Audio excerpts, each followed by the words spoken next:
नेत्यांपासून ते राजकारणापर्यंत प्रत्येक घडामोडीवर बारीक नजर ठेवणारा तुमचा हक्काचा लोकल न्यूज प्लॅटफॉर्म ठाणे दर्पण, ठाण्याचं खरं प्रतिबिंब।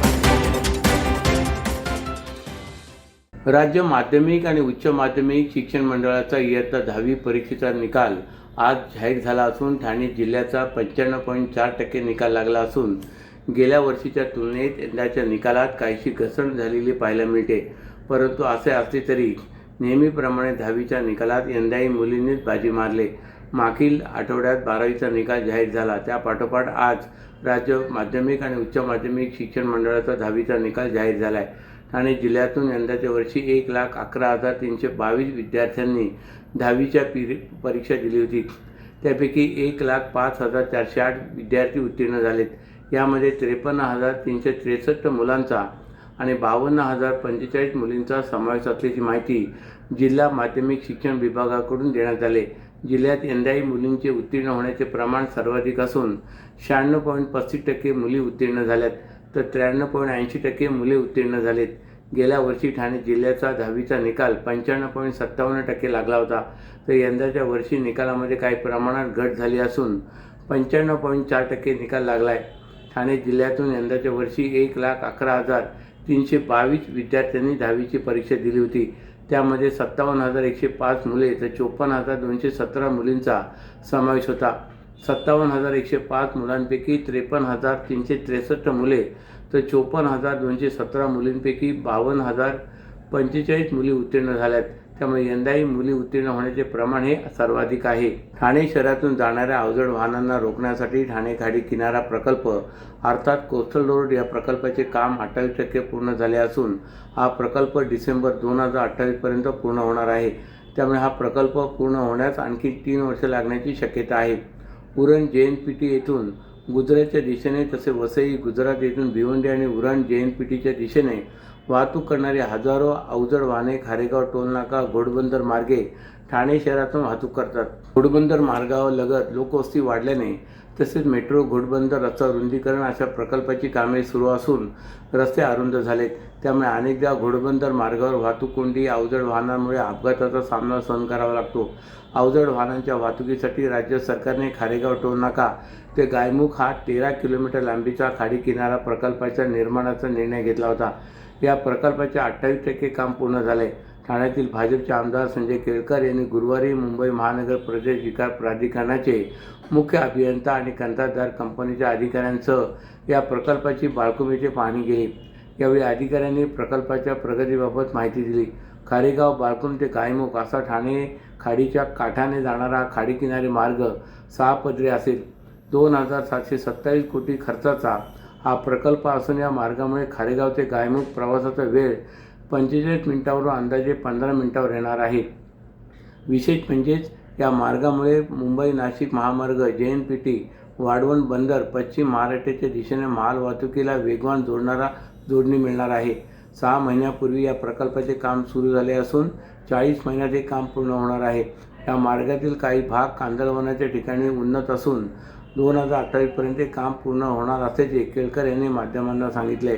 ठाणे रेल्वे स्थानकातील रेल्वे रुळावर मित्रावर होत असलेले वार पाहून त्याला वाचवण्यासाठी गेलेल्या तरुणाची हत्या झाल्याचा प्रकार उघडकीस आलाय, तर या घटनेत त्याचा मित्र जखमी झालाय। हल्ला झाल्यानंतर तो पळून गेल्याने त्याचा जीव वाचलाय। या प्रकरणी ठाणे लोहमार्ग पोलीस ठाण्यात हत्या आणि हत्येचा प्रयत्न केल्याप्रकरणी गुन्हा दाखल झालाय। विशाल पटेकर असे मृत मुलाचे नाव असून त्याचा 16 वर्षीय मित्र जखमी झालाय। तर आरोपी हा देखील 17.5 वर्षाचा असून त्याला ताब्यात घेतल्याची माहिती ठाणे लोहमार्ग पोलिसांनी दिली। असे असले तरी अल्पवयीन मुलांकडून होत असलेल्या गुन्हेगारीचा प्रश्न देखील ऐरणीवर आलाय। विशाल याचा एक मित्र त्याच्या गावी जाणार होता, त्यामुळे विशाल आणि त्याचे मित्र ठाणे रेल्वे स्थानकात 5 मे या दिवशी रात्री 8:30 वाजता आले होते। गावी जाणाऱ्या मित्राला त्यांनी रेल्वे स्थानकातील पादचारी पुलावर सोडल्यानंतर त्यांना राजेश हा भेटला। त्यानंतर चौघेही फलाट क्रमांक 2 वर आले। तेथून त्याने चणे विकत घेतले। चणे खात ते रेल्वे रुळावरून चालत कल्याणच्या दिशेने जात होते। ठाणे रेल्वे स्थानकाजवळील खाडी पुलावर पोहोचल्यानंतर त्यांनी धूम्रपान केले। त्यानंतर त्यांनी घरी जाण्याचा निर्णय घेतला। दरम्यान विशाल याच्या 16 वर्षीय मित्राने त्याच्या एका मित्राला संपर्क साधून वाहन घेऊन येण्यास सांगितले।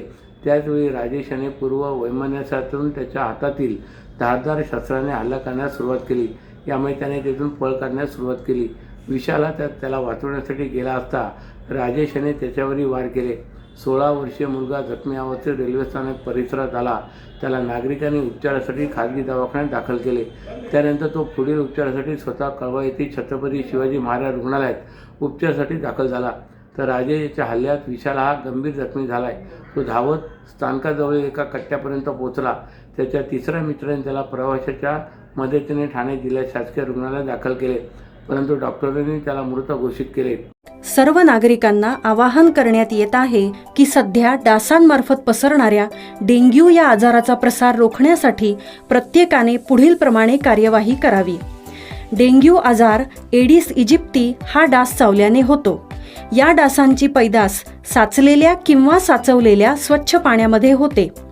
8 दिवसांपेक्षा जास्त दिवस पाणी उघडे व साचून राहिल्यास त्यात डास अंडी घालतात.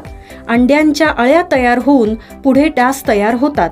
यासाठी आपल्या घरातील पाणीसाठे उदाहरणार्थ बॅरल्स, पिंपे, टाक्या, हौद, रांजणे इत्यादी दर आठवड्याला रिकामे करून घासून पुसून कोरडे करून पुन्हा भरावे. 1 दिवस कोरडा दिवस म्हणून पाळावा. पाणी साठ्यांना घट्ट झाकणे बसवावीत किंवा जुनी साडी, चादर, धोतर यांनी बांधून झाकून ठेवावीत, म्हणजे डास त्यात जाऊन अंडी घालणार नाहीत.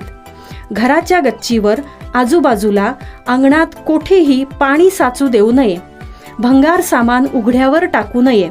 उदाहरणार्थ टायर्स, प्लास्टिक सामान, कुंड्या, टाकाऊ वस्तू इत्यादी. अशा सामानात पावसाचे पाणी साठून त्यात डेंग्यूच्या डासांची पैदास होते.